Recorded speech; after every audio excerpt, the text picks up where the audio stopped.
7:13 a.m. Two police cruisers idling in my driveway, lights flashing against the white siding of my house. The lead cop's hand rests near his belt like he's sizing up a threat. I'm just standing there barefoot in jeans and a flannel, holding a coffee mug that says Army Corps of Engineers. Steam rises between us, calm and slow, like it didn't get the memo that my morning's been hijacked. 40 feet back, HOA President Deidre Kensington watches with folded arms and that little country club smirk she wears like perfume. Big sunglasses, pressed slacks, attitude sharp enough to cut glass. She looks proud, like she just ordered justice on the drive-thru menu. The cop clears his throat. "Morning, sir. We got a call about a trespasser, possibly armed." I raise an eyebrow. That would be me, apparently. I nod toward Deidre. "You might want to start with her." Deidre steps forward, voice polished and poisonous. "Officer, this man refuses to follow HOA rules. He's been warned.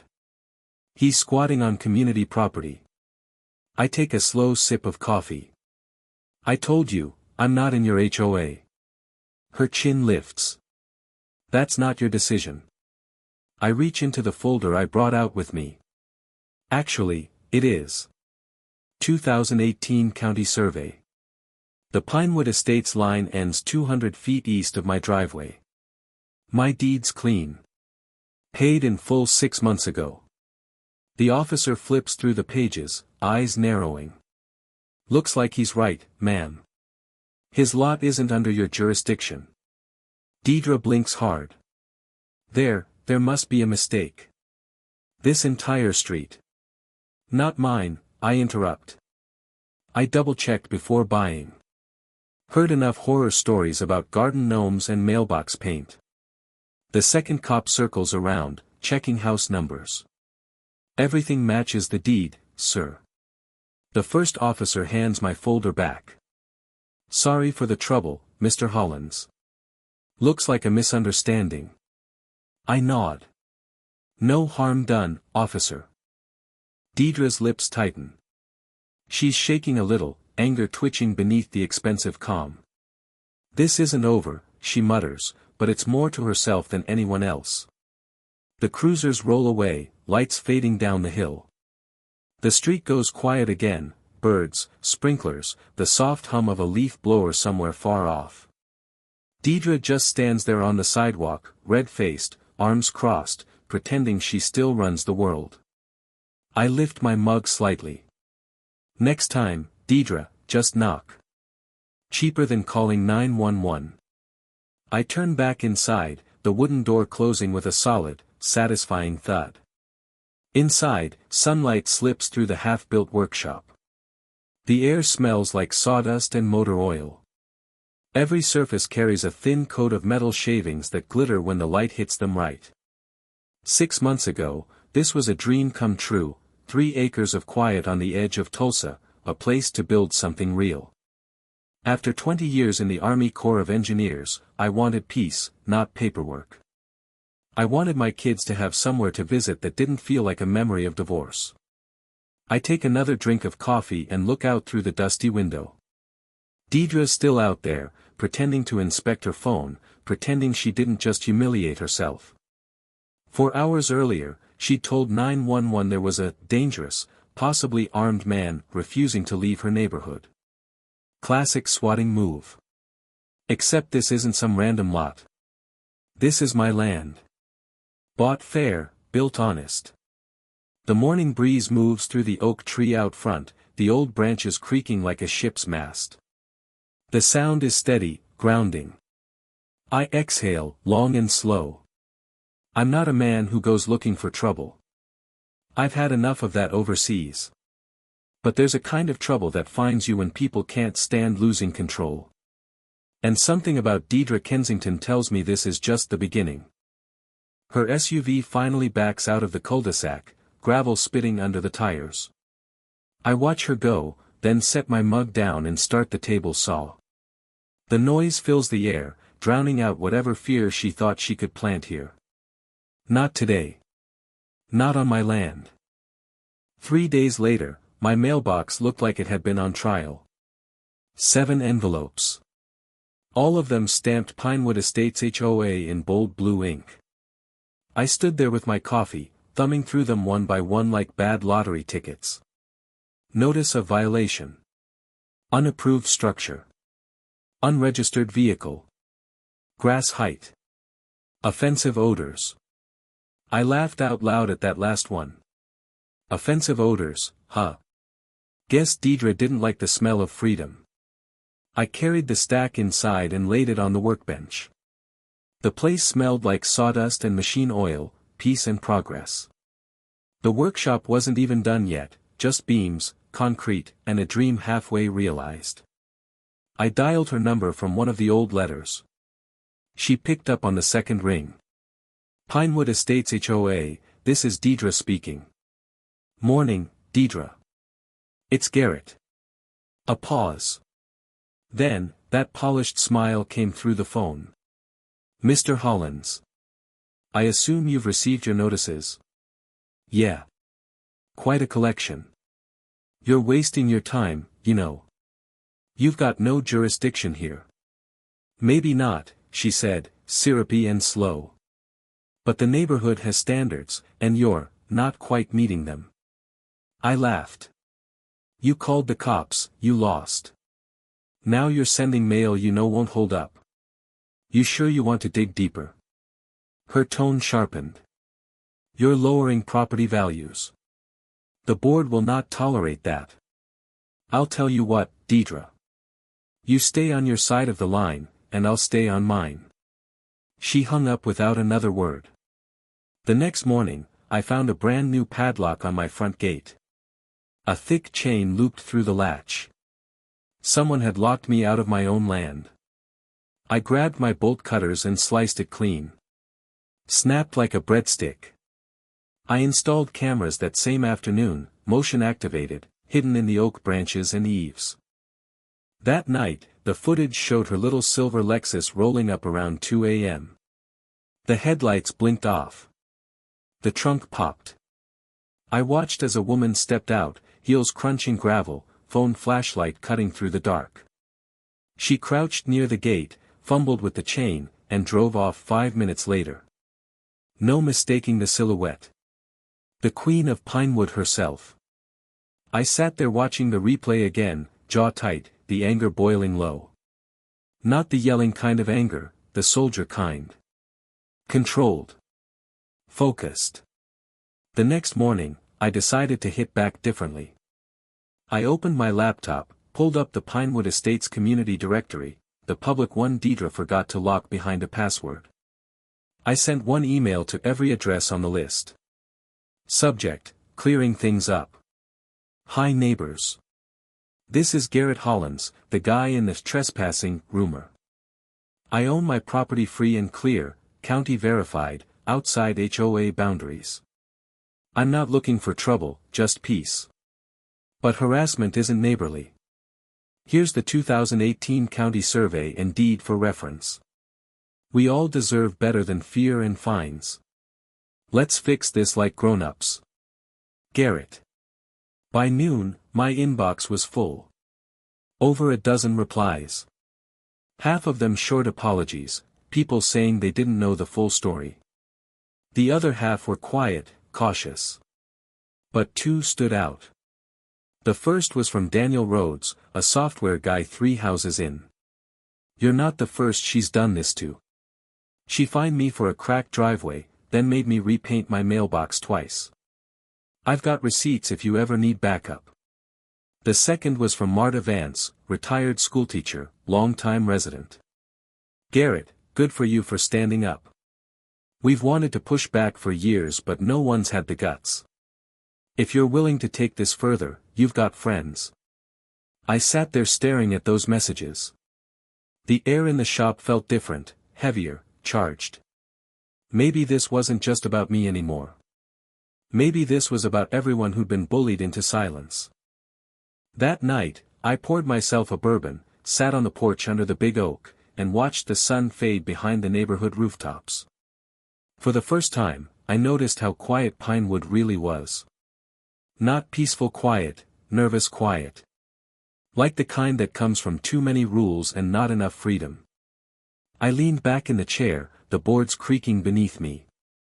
I didn't start this fight, I muttered. But maybe I'm the one who's supposed to finish it. The wind rustled the leaves overhead, whispering something like agreement.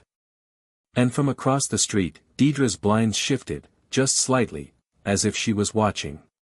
This time, I didn't look away. A week later, an email hit my inbox. Subject, HOA monthly meeting, public attendance encouraged. The timing wasn't a coincidence. Deidre wanted a stage, not a discussion. That night, I pulled on a clean shirt, printed a few copies of my survey map, and drove to the Pinewood Estates Community Center. The parking lot was packed. SUVs lined the curb, porch lights glowed from every house, and I could feel the tension in the air before I even stepped out of the truck. Inside, the meeting room buzzed like a hornet's nest. Rows of metal folding chairs, fluorescent lights overhead, and a long table up front where the HOA board sat like royalty. Deidre sat dead center, pearls gleaming, gavel resting under her hand. Around 50 neighbors filled the seats. Some looked curious, others uncomfortable. A few whispered and pointed when they saw me walk in. I stood in the back, arms crossed.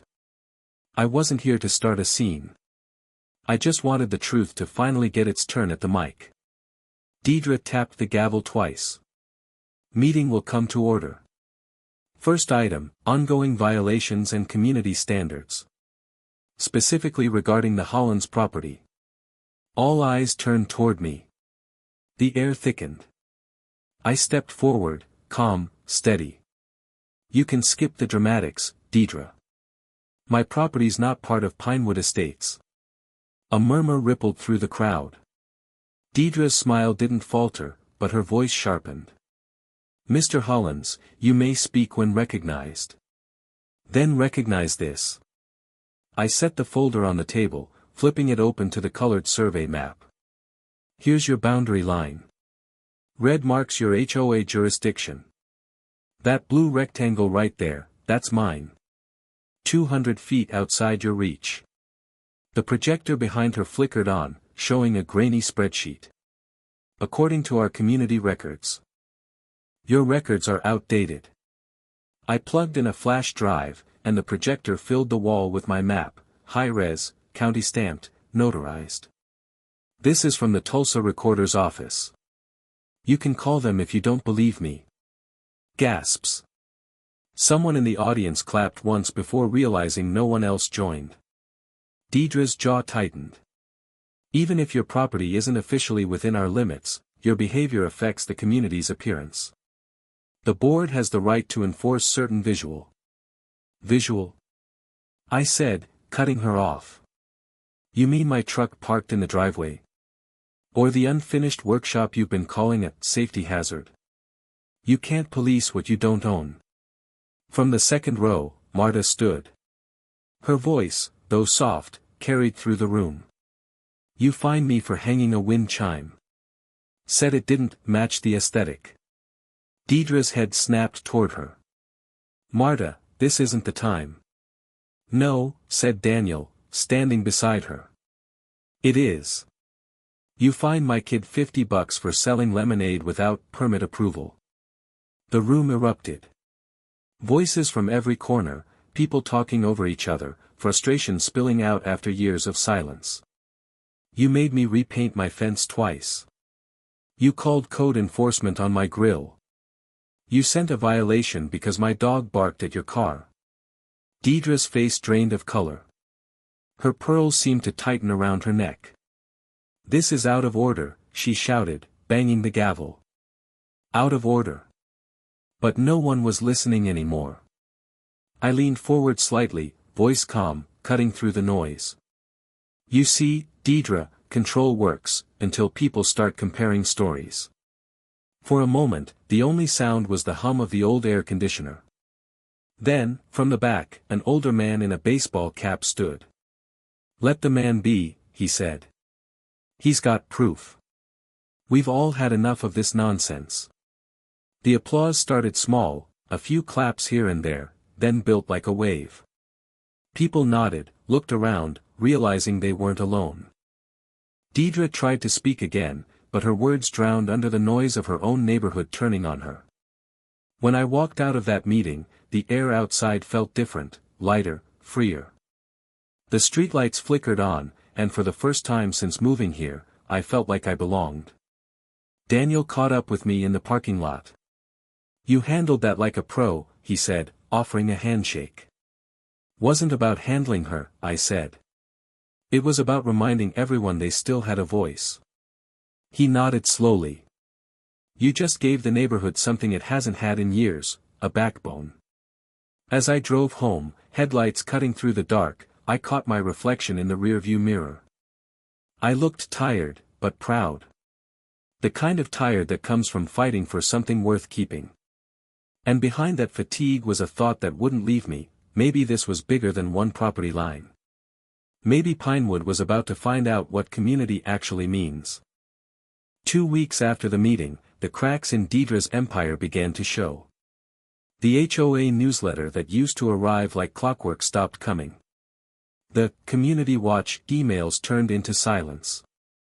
You could feel the power shifting in Pinewood, subtle but certain, like the ground adjusting before an earthquake. Marta called one evening. "Garrett, we're organizing a special vote. Daniels agreed to run for president. Think you'll show up?" "Wouldn't miss it," I said, tightening the last bolt on the workshop's new workbench. The smell of pine and engine oil hung in the air, the scent of something earned. Saturday morning, the community center filled again, but this time, the energy was different. No tension, no fake smiles. Just tired people finally realizing they'd been living under one woman's thumb for too long. Deidre sat at the front table, but her posture was smaller now, like she'd been deflated.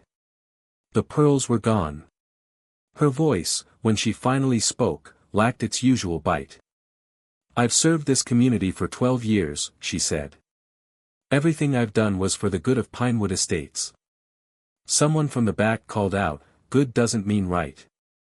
The room broke into quiet murmurs. Daniel stood next, adjusting his glasses. "I think we can all agree we've lost sight of what this neighborhood should be: fair, friendly, and free of fear. No one should dread checking their mailbox. No one should be fined for a wind chime." He looked at me. "Or for owning their own land." There was laughter, genuine this time. The ballots went out, folded sheets of paper handed down the rows. I watched neighbors, once strangers, talk for the first time. There were apologies whispered between them, handshakes exchanged. Something about that simple act, people finally seeing each other, hit harder than any victory speech could. When the votes were counted, Daniel won by a landslide. Marta was elected secretary. Deidre's name wasn't even on the final list for the next term. She stood quietly as her own board announced her replacement. No fight, no speech, just that same frozen smile she wore the morning she called the cops on me. Later that afternoon, I saw her silver Lexus parked in front of her house, trunk open. Boxes stacked neatly inside. She didn't wave when she saw me, but she didn't glare either. Just looked, hollow. A few days later, a "for sale" sign appeared on her lawn. By the next week, the house was empty. Word spread she'd moved to Florida to start fresh. Maybe she'd find another HOA down there to rule. Under Daniel's lead, Pinewood began to breathe again. The first rule to go was the one about uniform exterior decor. The second, unsanctioned gatherings. People started putting up lawn chairs again, kids drew chalk art on sidewalks, and no one wrote them up for it. On my property, the workshop finally came alive. Sparks flew from the welder as I finished the railing along the back porch. The oak tree outside cast wide shadows across the yard, steady and timeless. One evening, Daniel stopped by, holding 2 beers. "You could have moved when this started," he said, leaning against the doorframe. "No one would have blamed you." I handed him one. "Yeah, but then she wins twice, once on paper, once in principle. He nodded. You know, people are calling you the guy who ended the HOA war. I chuckled. I'm just the guy who likes quiet mornings. We stood there in silence for a while, watching the sunset stain the rooftops orange. From down the block, laughter drifted up, kids, parents, people just living. Marta walked by with her little dog, waving. We're planning a block barbecue next weekend, she called out. You're hosting, right, Garrett? Daniel grinned. Sounds like you've been promoted. Guess I have, I said. From trespasser to grill master. We all laughed, but beneath the joke was something real, something steady. Pinewood wasn't just a collection of houses anymore. It was a community again. When the evening settled and the crickets started their chorus, I looked up at the oak tree, its branches swaying gently in the breeze. For the first time in a long time, the silence felt right, not forced, not tense, just peaceful. Deidre's ghost still lingered in the paperwork, I'm sure. But her power didn't.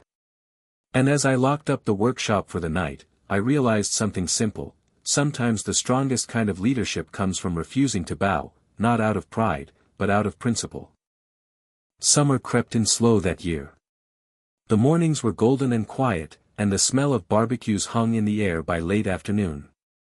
Pinewood had changed, you could feel it. The place that once felt like a neighborhood on edge now sounded like laughter, the clink of beer bottles, lawnmowers humming, dogs barking, real life returning after years of rules and fear. I stood at the grill during that first block barbecue Marta had mentioned. My workshop gleamed behind me, finished at last, a mix of steel and timber, sunlight catching the polished tools inside. Kids ran under the oak tree, chasing each other through the shade, and Daniel had somehow turned the HOA's old meeting table into a buffet line. Poetic justice, I guess.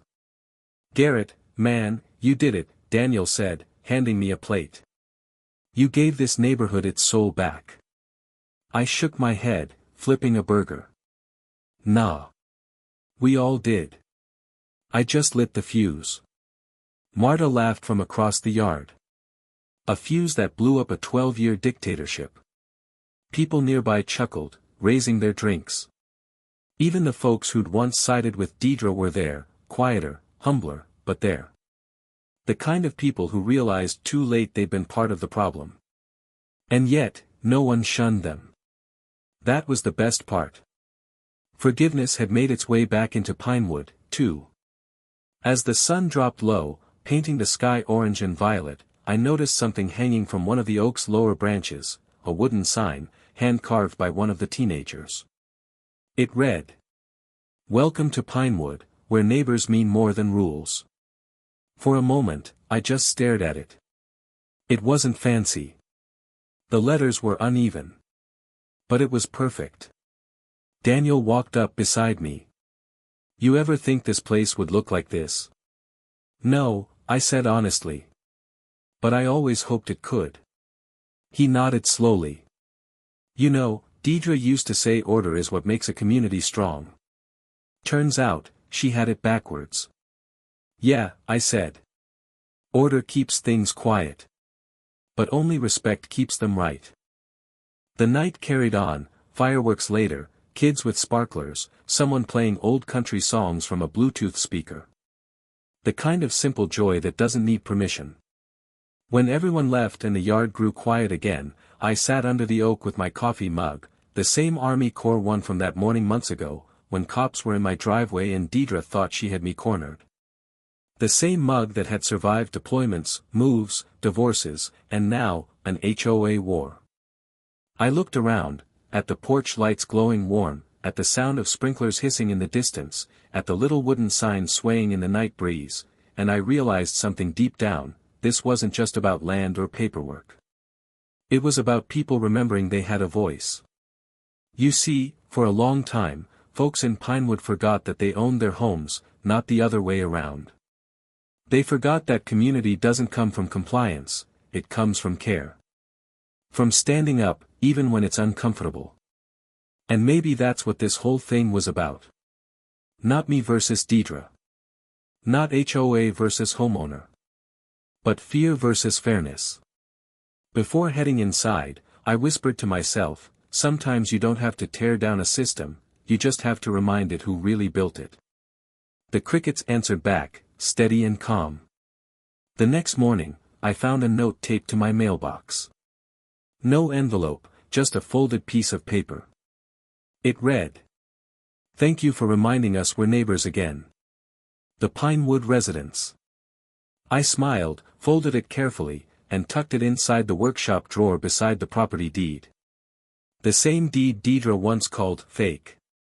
The same land she tried to claim as her own. Now it was more than just property. It was proof that courage doesn't always roar. Sometimes it just stands its ground, coffee in hand, and says, "I'm not in your HOA." And maybe that's enough to change everything. Stand your ground. Build your peace.